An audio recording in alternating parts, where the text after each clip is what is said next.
नमस्कार दोस्तों, आपका अपने इनक्रेडिबल हिमाचल चैनल में स्वागत है। अगर आप इस चैनल पर नए हैं तो सब्सक्राइब करें और घंटी को दबाएं जिससे नई नई वीडियो की नोटिफिकेशन आपको मिलती रहे। हिमाचल प्रदेश में पिछले 4 दिन से कोई भी कोरोना वायरस का नया केस नहीं आया। इस वक्त 10 मरीज अस्पताल में उपचाराधीन हैं और 25 मरीज जो है वो अस्पताल से डिस्चार्ज हो चुके हैं। ये एक अच्छी खबर है। मुझे उम्मीद है कि 4-5 दिन में हम सिंगल डिजिट में पहुंच जाएंगे और सिचुएशन इम्प्रूव होते रहेगा। लेकिन हजारों लोग दूसरे राज्यों से हिमाचल के अंदर आए, उन सबको अपना घर में क्वारंटाइन में रहना होगा और सबको आरोग्य सेतु ऐप डाउनलोड करना अनिवार्य है। वैसे तमाम हिमाचली वासियों को ये अनिवार्य है कि आरोग्य सेतु ऐप डाउनलोड करें और डाउनलोड करते वक्त सही इंफॉर्मेशन इसमें डालें। जो भी बाहर स्टेट से हिमाचल के अंदर आना चाहते हैं उन सबको आरोग्य सेतु ऐप मोबाइल में डाउनलोड करना, सही इंफॉर्मेशन देना आवश्यक है। अगर बाद में टेस्टिंग के दौरान कोई सिम्टम्स आ जाते हैं, पॉजिटिव पाए जाते हैं, अगर आप गलत इंफॉर्मेशन आरोग्य सेतु ऐप में डाला है तो आपके ऊपर कार्रवाई भी हो सकती है। प्रधानमंत्री महोदय जी ने कहा है कि 2 गज का सोशल डिस्टेंसिंग बनाए रखना है। ये कोरोना वायरस लंबे अरसे तक चलेगा क्योंकि WHO और एक्सपर्ट्स के ओपिनियन के मुताबिक ये जल्दी खत्म होने वाला नहीं है। इसलिए सोशल डिस्टेंसिंग हमारा आदत होना चाहिए। इसी तरह मास्क पहनना भी हमारा आदत होना चाहिए। मैंने अभी भी देखा है कुछ लोग जो है मास्क नहीं पहनते या मास्क को सही ढंग से नहीं पहनते। हम कल से इन तमाम लोग जो मास्क नहीं पहनते या मास्क सही ढंग से नहीं पहनते, इनका आइडेंटिटी कार्ड हम कलेक्ट करके थाने में जमा करेंगे और आप लोगों को जो भी वायलेट करते हैं उनको थाने में जाके ये आइडेंटिटी कार्ड कलेक्ट करना होगा और उस वक्त हम एक आदर्श नागरिक बनने के बारे में उन सबको अच्छी तरह से समझा देंगे। प्रधानमंत्री महोदय जी ने पुलिस के लिए कहा था कि एक सकारात्मक भावना लोगों में आजकल पैदा हो रही है क्योंकि पुलिस वाले दवाई पहुंचवा रहे हैं और खाना पहुंचवा रहे हैं और पहले पुलिस वालों के प्रति एक नकारात्मक भावना थी, वो धीरे धीरे बदल के एक सकारात्मक रूप लिया है। ये बहुत ही संतोषजनक बात है। प्रधानमंत्री जी का ये ऑब्जर्वेशन पर मैं उन्हें धन्यवाद करना चाहता हूं। इससे पुलिस का मनोबल और बढ़ जाता है। कोविड-19 के बारे में नेशनल हेल्पलाइन नंबर 1075 है। आपको अगर कोविड-19 के बारे में कोई भी सवाल हो, इस नंबर पर डायल करके आप पूछ सकते हैं। आंध्र प्रदेश के विजयवाड़ा में 2 ड्राइवर्स ताश खेलते खेलते कुल मिला के 40 लोगों को संक्रमित किया है। इसीलिए कोई भी ग्रुप गेम्स इन हालातों में खेलना उचित नहीं होगा।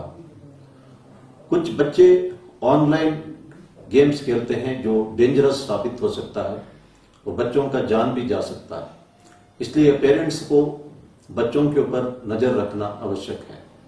साउथ अफ्रीका के केप टाउन में 2 गैंगस्टर्स गैंग वार करते रहे।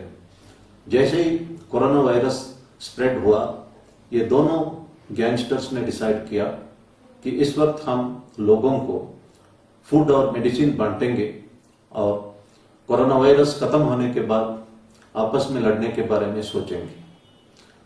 हम लोग रीजन, रिलीजन, लैंग्वेज, कास्ट से ऊपर उठ के इस वक्त एकजुट होने की आवश्यकता है। प्रधानमंत्री जी ने कहा है कि घर में सीनियर सिटीजन्स, बुजुर्गों का विशेष ध्यान रखना है, उनका इम्यूनिटी के बारे में विशेष ध्यान देना है, उनका देखभाल करना है। Parents stand for pay rent. We should pay rent to our parents for all that they have done to us. उन्होंने हमें जन्म दिया, एजुकेशन दिया, लिखवाया, पढ़वाया, उसके बदले में हमें सोचना है कि हमने क्या किया। पेरेंट्स ने हमें जो कुछ किया उसका कभी हम असल नहीं चुका सकते हैं। जिंदगी भर हम सिर्फ ब्याज ही दे सकते हैं। उनको खुश रखना आवश्यक है।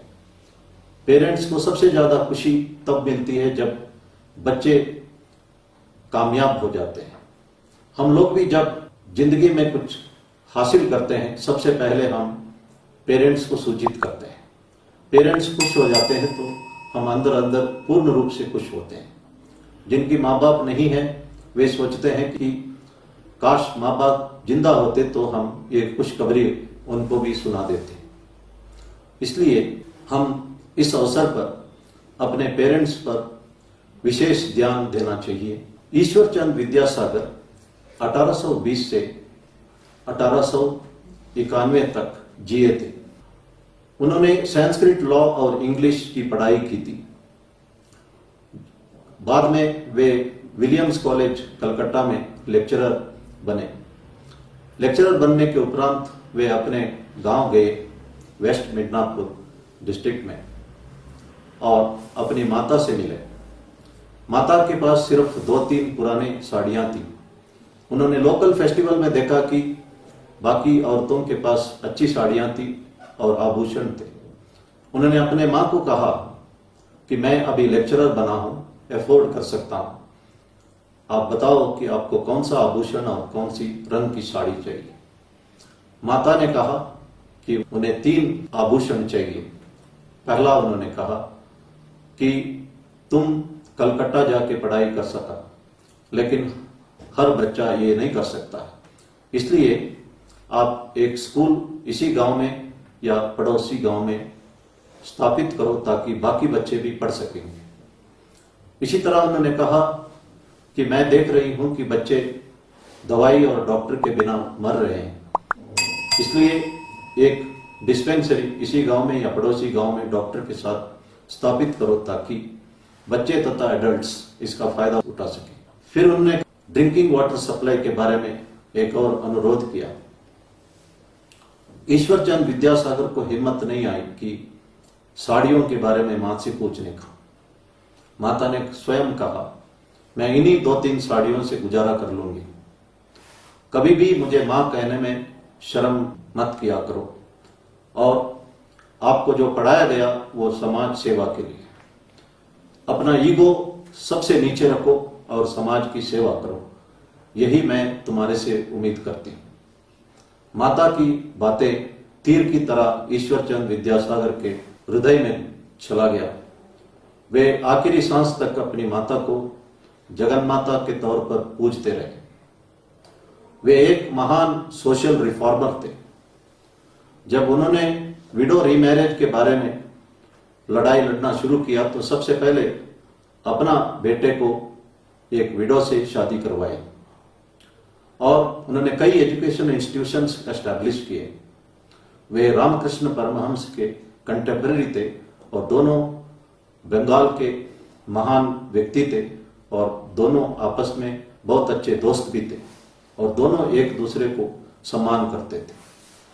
श्री रामकृष्ण परमहंस जी के शिष्य महेंद्रनाथ गुप्ता मास्टर महाशय, जो यम अक्षर से रामकृष्ण परमहंस जी का बायोग्राफी लिखा है, वे भी ईश्वरचंद विद्यासागर के स्थापित किया हुआ हाई स्कूल के हेडमास्टर थे।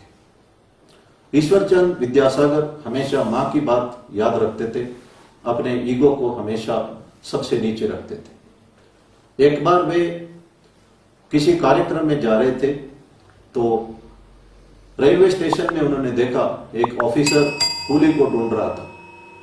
विद्यासागर जी ने समझाया कि इस वक्त कूली नहीं मिलेगा, ये छोटा बैग आप उठा सकते हो। उस अधिकारी ने कहा कि मैं अधिकारी हूं, उठा नहीं सकता हूं। ईश्वरचंद विद्यासागर जी ने उसका सूटकेस सर पे रख दी, अपना छोटी सी बैग लेके दोनों एक ही जगह पहुंचे जहां विद्यासागर जी ने उस समारोह में बोलना था और ये अधिकारी महान व्यक्ति विद्यासागर जी का बातें सुनने के लिए उसी जगह पहुंचा था। वे हमेशा माता की बातों को याद रखते थे और उसकी पालना करते थे।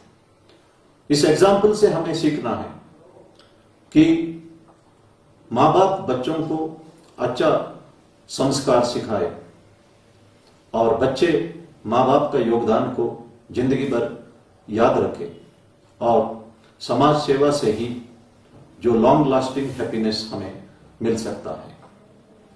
इसीलिए भगवान श्री सत्य साई बाबा ने कहा, अगर आप अपनी माता को रेस्पेक्ट दोगे, माता की सेवा करोगे, तो divine mother will protect you. और जो माता का सेवा करता है उसको जगन माता जो है वो प्रोटेक्ट करती है। मैं ये बात दोबारा कहना चाहता हूं, if you respect and serve your mother, divine mother will protect you. धन्यवाद। जय हिंद।